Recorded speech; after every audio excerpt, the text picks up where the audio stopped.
Okay, time to make the dough. Here comes the bowl. Yeah, you may not be able to see a darn thing because of the light, but we'll do it anyway. Okay, first whole wheat flour. A good, could be kamut, could be spelt if you are a little bit gluten intolerant. Spelt supposedly doesn't have quite so much gluten in it. Pre-digests faster. Okay, then there's my volcano flour. That's some mixed grains, just sprinkled on top. Here, a good sprinkling of poppy seeds. What are we looking for now? Millet. Okay, millet doesn't contain gluten. Much more easily digestible. Gives a nice little crunchy bit, crunchiness, and some extra. There will have been some crushed oats in the mixed grains, but some extra oats are always nice. Okay, last dry ingredient, I think, some yeast, about a teaspoon. Doesn't really matter, this thing is going to have at least 12 hours to ferment and multiply. What now? A little bit of honey.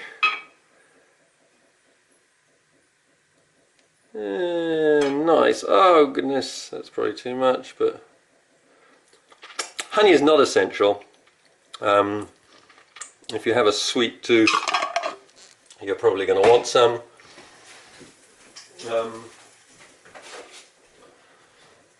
Likewise, salt, not essential if you're afraid of salt, but if it's a good sea salt like this, absolutely natural, go to town. And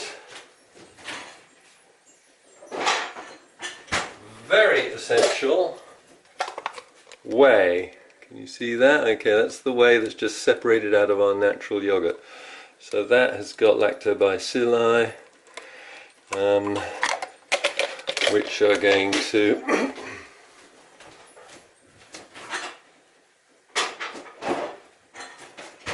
help the yeasts break down the phytic acid. Okay, good. With the water, a good splodge of water to start with, and then I'm going to start working it in. And as I'm starting to work it in, I'm thinking, have I left anything out? The answer is no. Sometimes I put a little oil in if I'm feeling oil deprived, but it's not really necessary.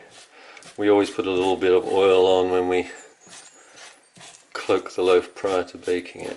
Okay, so that's going to start. I can already smell the yeast. It's enjoying doing this in the sunlight.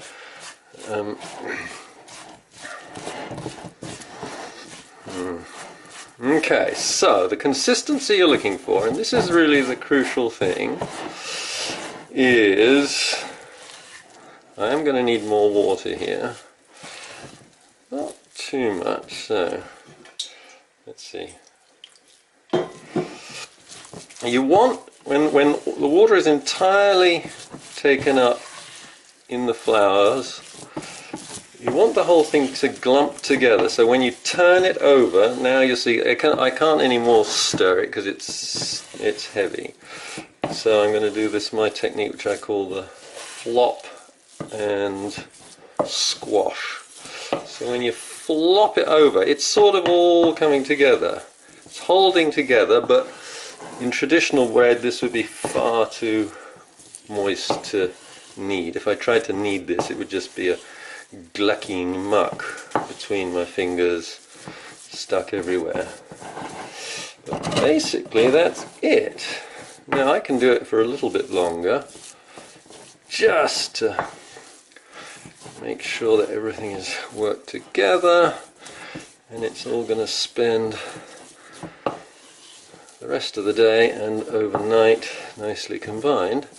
But essentially, that is it. That is all you got to do. What did that take? 5 minutes, maybe?